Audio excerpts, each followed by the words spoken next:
I still remember that night clearly. It was a Friday, late evening.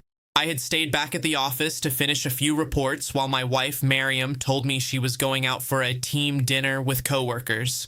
At first, I didn't think twice. She worked in marketing, often had late evenings, and I trusted her.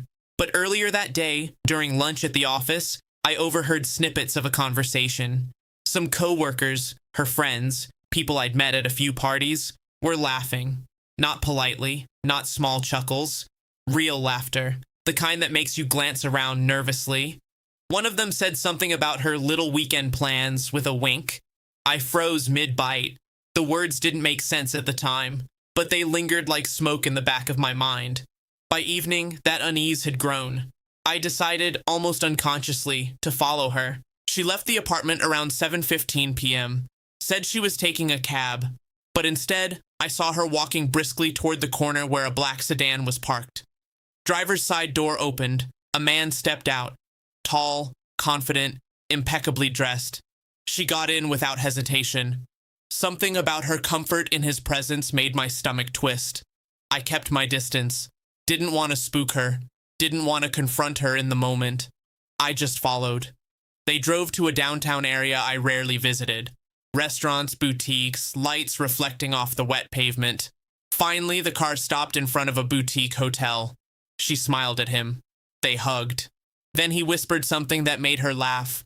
Not a polite laugh, but that careless, intimate kind. That's when I understood the laughter I'd heard at lunch. The kind that made her coworkers snicker, the jokes they made. It wasn't work-related at all.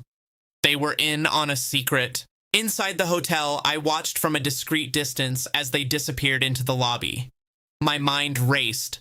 Not because I wanted to catch her, but because every instinct screamed that something had been hidden from me for months.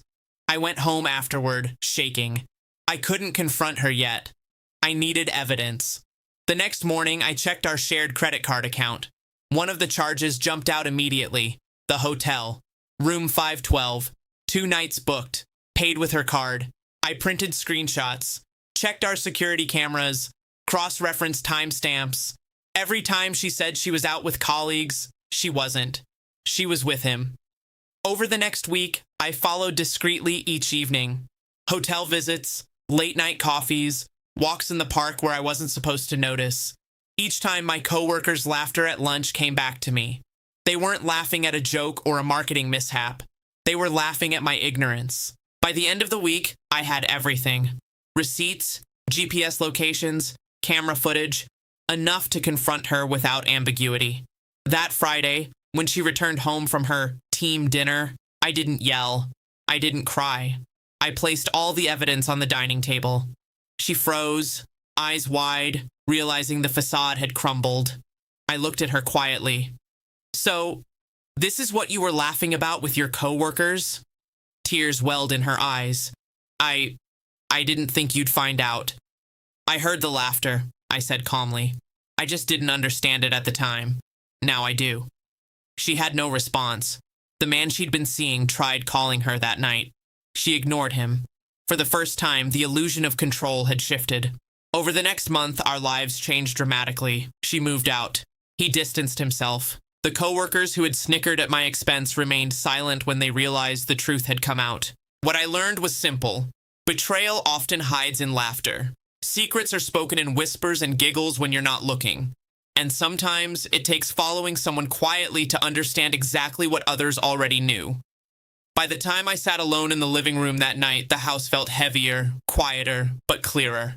I understood the laughter. I understood the lies. And most importantly, I understood that trust, once broken, leaves a silence far louder than any secret giggle could ever be.